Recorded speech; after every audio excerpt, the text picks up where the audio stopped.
Çok hörmətli xanımlar və bəylər, əziz dostlar. Bugün biz bura gələndə elə səhərdən görüşdüyümüz adamların əksəriyyəti bizə deyir ki, bu əsl sizin bayramınızdır.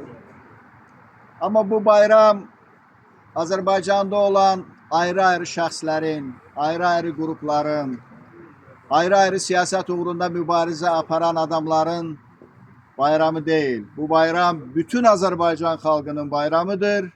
Bu bayram yalnız Şimali Azərbaycanda yaşayan 10 milyondan çox Azərbaycanlının yox, Cənubi Azərbaycanda və bütün dünyada yaşayan 50 milyon Azərbaycan xalqının bayramıdır ki, bu bayram münasibətilə sizi təbrik edirəm.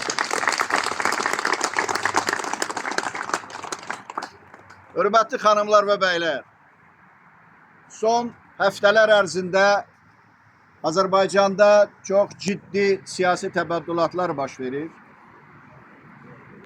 Xüsusilə Rusiya-Azərbaycan münasibətlərində bir çox yeniliklər, əslində çoxlarına məlum olan, amma indi hər kəs tərəfindən etiraf olunan həqiqətlər üzə çıxır.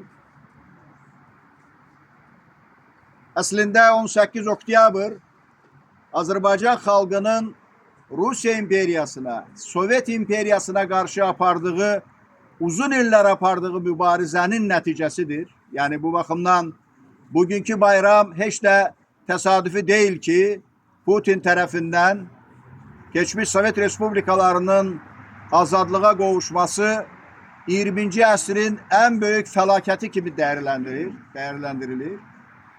Və biz mübarizə apararaq və 88-ci ildən əvvəlki dövrlərdə də hələ 20-ci ildən sonra Azərbaycan 11-ci Qızıl Ordu tərəfindən işğal olunduqdan sonraki mərhələlərdə Azərbaycanda müqavimət göstərən müsavatçılar, sonraki dövrdə ayrı-ayrı qruplar, şəxslər, üçlüklər, tələbələr, universitet müəllimləri bu mübarizənin davamı olaraq 1988-ci ildən vüsət alan böyük Azərbaycan xalq hərəkatı nəticəsində nail olmuşuq. Yəni Azərbaycan öz müstəqilliyinə kənarda gedən hansısa proseslərin nəticəsində hədiyyə olaraq nail olmuyor.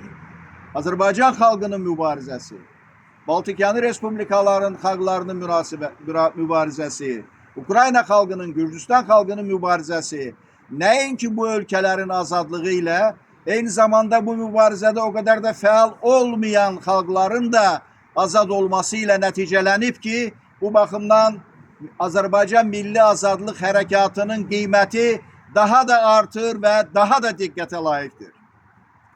Hörmətli xanımlar və bəylər, bugünlərdə məlum olur ki, Azərbaycanda Elçi bəy hakimiyyətinin devrilməsindən sonra qurulan hakimiyyətin mövcudluğunda, orada olan ən yüksək vəzifəli kadrların təyinatında nəinki Moskvanın tövsiyəsi olub, tövsiyəsi nəzərə alınıb. Hətta etiraf olunur ki, Moskvanın təzyiqi ilə, Kremlin təzyiqi ilə Azərbaycanda ən yüksək vəzifələrə adamlar gətirir. Bu etiraflar çox yaxşıdır. Biz bu etirafları bəyənirik və bu həqiqətlərin nə vaxtsa üzə çıxacağını bilirdik. Amma bu etiraflardan sonraki nəticələr yalnız ayrı-ayrı adamlar haqqında cinayət təqibinin açılması ilə başa çatmamalıdır.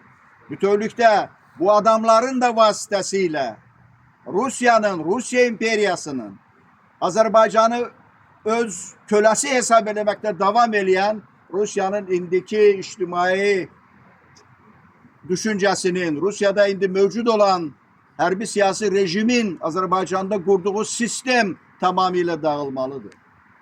Yəni Ramiz Mehdiyev yalnız bir şəxsi məsələləri ilə bağlı, şəxsi tutduğu vəzifə ilə bağlı Rusiya qarşısında öhdəliklər götürmüyor.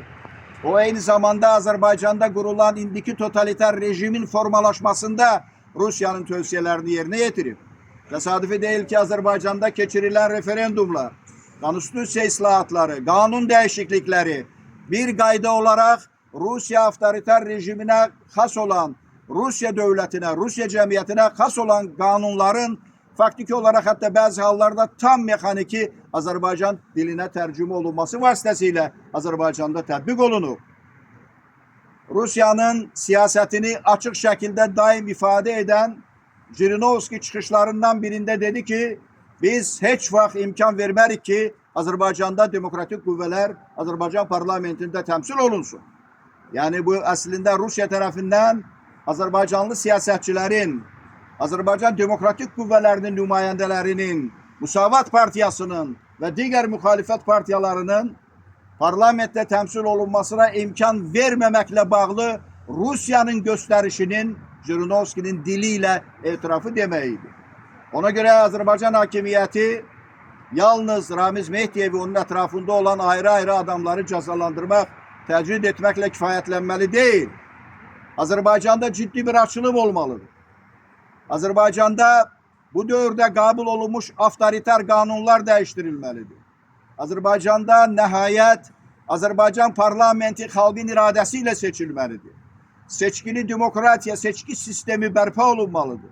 Azerbaycan'da normal bir yerli özünü idare etme sistemi kurulmalıdır. Azerbaycan'ın iktisadi sahalarında monopolyalara, korrupsiyaya son koyulmalıdır. Bütün meselelerde, iktisadiyatta, siyasette, elimde, tehsilde, her sahada beraber hukuklu imkanlar yaratılmalıdır. Yalnız bu yolla Azerbaycan inkişaf eden bir devlete çevrile ve Rusya'nın tesir dairesinden tamamıyla ve bir defelik çıkmak imkanı elde edebilir. İlham Əliyev öz siyasetinde dönüş yaradıp son dövrlerde Rusya ile yaranmış gerginlik aradan kalkıp ve Putin'le çok mehriban görüştüler ve bu meselenin geride kaldığını dediler. Fransa prezidenti Macron'la kucaklaştılar. Azerbaycan-Fransa münasebetlerinde olan gerginliğin geride kaldığını dediler. Washington'da Paşinyan'la el tuttular, birbirlerine kompliment dediler ve Ermenistan'la da düşmançılığa son koyulduğunu ve sülh yoluna kadem koyduğunu dediler. Çok yaxşı. Bəs Azerbaycan hakimiyeti ne vaxt Azerbaycan halkı ile barışacak? Ne vaxt Azerbaycan'ın müstakilliğine nail olmuş insanlarla barışacak? Ne vaxt Büyük Əbülfəz Elçi Bey'in rəhbərliyi altında Azerbaycan'da giden büyük halk harekatına, Azerbaycan'ın müstakilliğine nail olmuş bu harekata onun lazımi kıymetini verecek. Ne vaxt mesela Macron'la kucaklaşan, Putin'le görüşen, Paşinyan'la görüşen İlham Əliyev ne vaxt Azerbaycan halkı ile kucaklaşacak? Ne vaxt Azerbaycan halkı ile Azerbaycan hakimiyeti arasında açılım olacak? Ve bu açılım olmamış. Hiç bak mümkün olmayacak ki Azerbaycan tam inkişaf eden, özüne güvenen ve harici tesirlerden xilas olan devlete çevrilsin. Dünya güç merkezleri tekçe Rusya değil, ele İran da, başka güç merkezleri de Azerbaycan'da öz tesir imkanlarını artırmaya çalışır ve muhtelif rıçaklardan istifade edir. Azerbaycan halkı yalnız dediğim islahatlar yoluyla Azerbaycan'da azad bir cemiyet, hukuki bir devlet, demokratik bir devlet yaratmak yoluyla süratle inkişafını ve devamlı inkişafını temin edebilir ve yalnız bu yolla bir defelik harici tesirlerden xilas olurlar. Ben eminim ki bugün birçok həqiqətlər üzə çıxdığı kimi bütün həqiqətlərin də üzə çıxacağı, insanların gördüğü əməllərə görə onlara qiymət veriləcəyi, Elçi Bey başta olmakla Azerbaycan Halk Harekatı liderlerinin, Azerbaycan Halk Harekatı iştirakçılarının gördüğü işe lazımınca değer verileceği gün de uzakta değil ve 18 Oktyabr müstakillik günümüzü, müstakilliğimizin berpası gününün bütün dünya Azerbaycanlıları tarafından layıkınca bayram edileceği gün de uzakta değil ve bu bayram günü münasebetiyle sizi tebrik ederim. Sağ olun.